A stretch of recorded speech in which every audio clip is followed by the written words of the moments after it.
alone can cure the person of pancreas disease or sugar diabetes. Diabetes refers to urinating a lot. When you urinate a lot, you lose a lot of glucose and you lose a lot of minerals. Anyone that has a sugar disease or diabetes mellitus, a pre-diabetic condition, needs to take extra minerals because they're just urinating them away. They're peeing away their vitamins and minerals.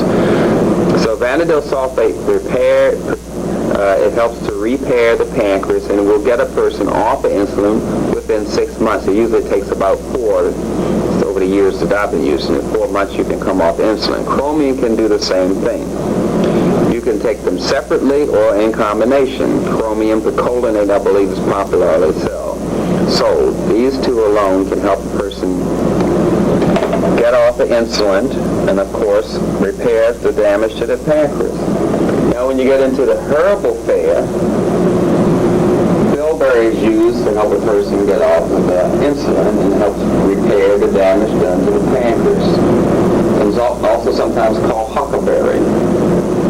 Now, to help a person who is diabetic or pre-diabetic, we need to control their craving for that sugar. And what's used for craving is chickweed.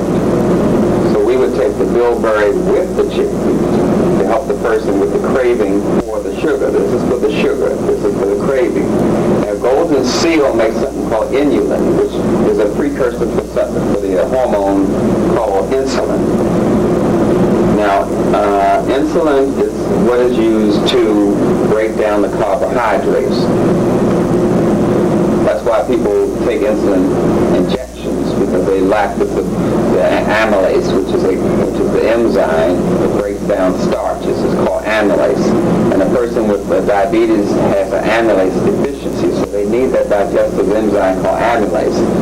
This is provided by taking bilberry or taking a precursor to that called golden seal, which turns into inulin, and inulin turns into insulin. So we will use bilberry, chickweed, golden seal, and St. John's wort to help trigger the pineal gland and also to help with the depression that is caused from withdrawal from sugar. But the primary treatment, if you have like all 4 of these, 1, 2, 3, 4, we would use a teaspoon of each herb, which you need for 1 cup of the herb. But you need 4 times as much bilberry as you do the rest of these. So you will use 4 teaspoons of bilberry, 1 of chickweed, 1 of golden seal, 1 of St. John's wort. Now if you really have a craving, you may want to go 4 teaspoons of bilberry, 2 of chickweed, 1 of golden seal, 1 of St. John's wort. This is the ratio I'm trying to give you. 4, 2, 1, and 1. A person with a sugar craving also has a yeast infection. When the yeast needs some food, they want some sugar. Now, yeast infection alone will cause you to crave sugar. So we have to treat the yeast infection. That's usually done with a herb called 4-D-Arco. That's the herb that's used for yeast infection. The person with sugar diabetes or diabetes mellitus or sugar disease as we call it also has worms. The golden seal would help with the worms, so I'm not worried about that. Garlic is also good for worms as well. Glycine is used because it helps the person control their behavior. I use that with hyperactive children as well. And it's naturally sweet. You can sprinkle that on food. And let's look at that again. We use vanadyl sulfate. It helps repair the pancreas, and it's used for diabetes mellitus. Chromium picolinate is also used. You can combine these two together. They're sold together to help restore. That's on the supplement side. On the herbal side, we're using bilberry. 4 teaspoons of bilberry for each teaspoon of chickweed, golden seal, and St. John's wort. That will help a person get off of this sugar addiction. Bilberry will do it alone. It helps the person get off of insulin injections, as well as the vanadyl sulfate. But we also have to treat the yeast infection and worms and to help control the behavior, or as a natural sweetener instead of the honey and the white sugar, we use glycine.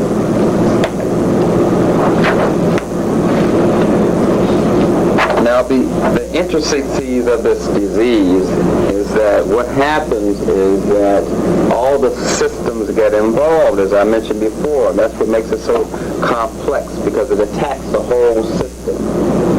You have the pineal gland, the pituitary, the thyroid, the thymus, the adrenal glands, the liver, the ovaries. All these organs get weakened by the sugar. Therefore, a company that specializes in helping to get you addicted to foods will focus on the solar kind of colors. They will use a lot of yellow, green, and orange in their packaging. They will compose songs, jingles that focus around the musical note E and F. They will use the numbers 3 and 8 and 4 in the design in some way, and they will use these letters to name their product in some way, because it focuses on what they're trying to get you addicted to. The liver works with the adrenals, and the adrenals work with the kidneys, which means it works with the reproductive system. We have complementary systems. We have this system that complements this system. So they would focus on the color orange and the musical note D and the number 2 and 9 and these letters in their product, because they're trying to get you addicted to their food so they can keep the money out of your pocket and keep the money in their pocket. And a person addicted to sugar would have a craving, a sweet tooth, as you call it. It's all right to have a sweet tooth if you're African, because you're from a tropical country that had a lot of sweet fruits there. And the mangoes, papayas, oranges, plums, cherries, apples. There's a host of sweet fruits in Africa. So it's natural for you to have a sweet tooth. What is unnatural is for you to be exploited by the food industry. So they put sugar on everything. They put sugar in ketchup, sugar in mustard, sugar in mayonnaise, sugar in drugs, sugar in Tylenol, sugar on salt. Sugar's in everything. Sugar sprayed on tobacco, sugar's in beer. They put sugar in everything so it can make you addicted to the food so they can keep the money out your pocket and keep the money in their pocket. Now we get down here on the chart and you see how each zodiac sign controls a certain organ or section of your body. You see we have the kidneys again, which means the adrenal glands, and the pancreas. So we have the note D in yellow, and we have the complementary organs, the kidneys, the heart, the pancreas, the spleen, the reproductive organs. All this involved in the packaging of merchandise to get you addicted to it.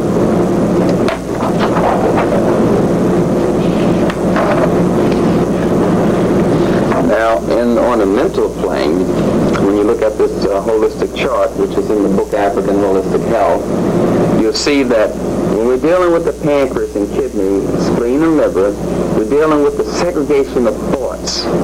You're able to use your linear side of your brain, and you're able to put them all together in a holistic fashion, in an African kind of fashion.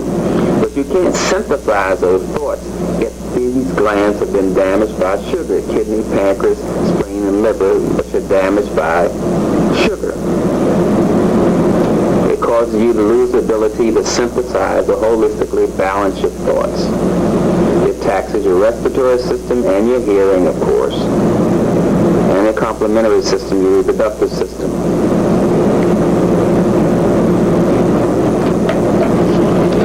As I mentioned before, there are melanin-dominant centers in the pancreas, and when you have any melanin-dominant kind of system, it's going to bind chemicals to it.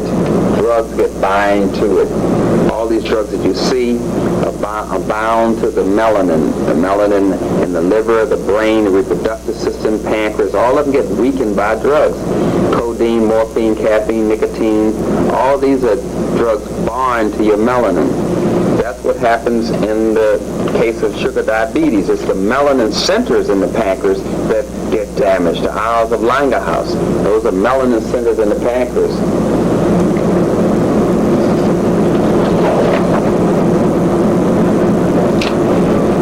But with that sugar addiction, we get this compulsive overeating that goes with sugar diabetes. You want things that turn into sugar quickly, such as potato chips and bleached white flour products. You want those. And it causes compulsive overeating. You always want something sweet or something that turns into sugar very quickly, which means it turns into alcohol very quickly. So you want to have a craving for potato chips. The food industry is structured in such a way that they don't want you to eat the potato because they can't make any money. They want you to eat the potato chip. They don't want you to eat corn because they can't make any money, so they want you to eat the corn, chicken tortillas, corn fritters, cornbread, but not the corn itself because they cut out their